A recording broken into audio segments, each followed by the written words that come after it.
Bonjour les amis, nous sommes le vendredi 28 novembre. Vous êtes beaucoup à me demander de faire une vidéo sur Rousseau, le président de la FNSEA et le président du groupe Avril, mais je dirais même le ministre de l'Agriculture. Parce que c'est lui qui tire toutes les ficelles. Pourquoi? Parce que ce qu'on pouvait s'en douter, mais j'avais pas les preuves, cette fois-ci je les ai, Rousseau est franc-maçon. Donc Rousseau, il fait partie de cette caste sataniste de francs-maçons à la solde du pouvoir de l'Europe. Donc c'est pour ça qu'il y a beaucoup de députés, de sénateurs français et de députés européens et de commissaires européens qui font partie de la franc-maçonnerie. Parce qu'ils sont là pour faire disparaître les agriculteurs, mais pas que français, de toute l'Europe. C'est pour ça qu'ils signent des accords de libre-échange. Et c'est pour ça que Rousseau, après nous avoir roulé dans la farine l'année dernière avec le GNR, c'était lui qui avait demandé d'augmenter le prix du GNR en contrepartie pour mettre plus de biocarburant dans le GNR, le gasoil non routier, pour remplir ses caisses du groupe Avril, dont il est le président. Et ce fameux groupe Avril, il gagne autant d'argent en important des produits agricoles de l'autre bout du monde. Donc c'est pour ça qu'il est en train de nous rouler dans la farine avec le Mercosur. Sauf qu'il y a conflit d'intérêts, si on peut dire, parce qu'ils sont en campagne chambre d'agriculture pour être élus fin janvier, et en même temps, il y a le Mercosur. Donc, ils nous font semblant de ne pas le signer, mais tout ce que je puisse vous dire, c'est qu'il va être signé. D'ailleurs, c'est tout comme, puisqu'il y a beaucoup d'importations de produits agricoles du Brésil. Et d'ailleurs, donc, le Pipo Rousseau, le bourreau des agriculteurs, des paysans, des agricultrices, des paysannes, c'est un scandale, ce gars, parce qu'il fait office de ministre de l'Agriculture, parce que comme vous pouvez le voir, les ministres, ils passent, et ils sont renouvelés assez régulièrement.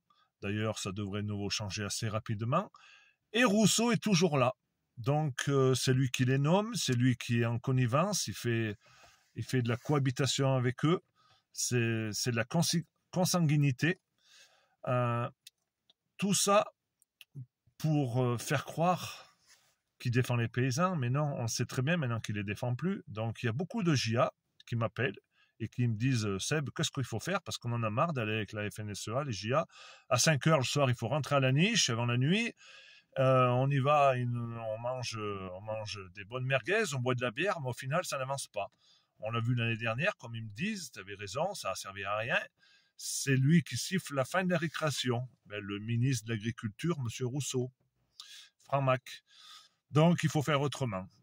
Donc, il faut qu'on se structure à Verte France. Donc, on a besoin de tous les paysans de France et de Navarre, mais surtout du peuple de France qui ne veut pas manger la bouffe à Rousseau, qui veut défendre son agriculture paysanne française, parce que le peuple de France, tous ces corps de métier, ils ont des racines ancestrales dans l'agriculture paysanne. Donc, ils ne veulent pas nous voir disparaître. Et c'est ça qu'il faut faire. Il faut qu'on assemble le pulse de la maison France, c'est-à-dire de tous ces corps de métier qui veulent garder notre France profonde, de tous ces patriotes, de tous ces souverainistes. Et tout ça, on doit le faire autour d'un débat commun, autour de l'agriculture, autour du Frexit. Donc tout ça, ça commence à prendre forme. Il y a beaucoup de monde qui nous rejoint. Et il va falloir passer à l'action pour faire tomber cette Europe. Et en faisant tomber cette Europe, on va faire tomber le château de cartes franc-maçon, qui sont les partis politiques, qui sont les syndicats. Toute cette gouvernance à la solde de l'Europe et de l'agenda 2030, qui veulent faire disparaître les agriculteurs, les paysans européens et les peuples. Donc les amis, on sait ce qu'il reste à faire. La bise!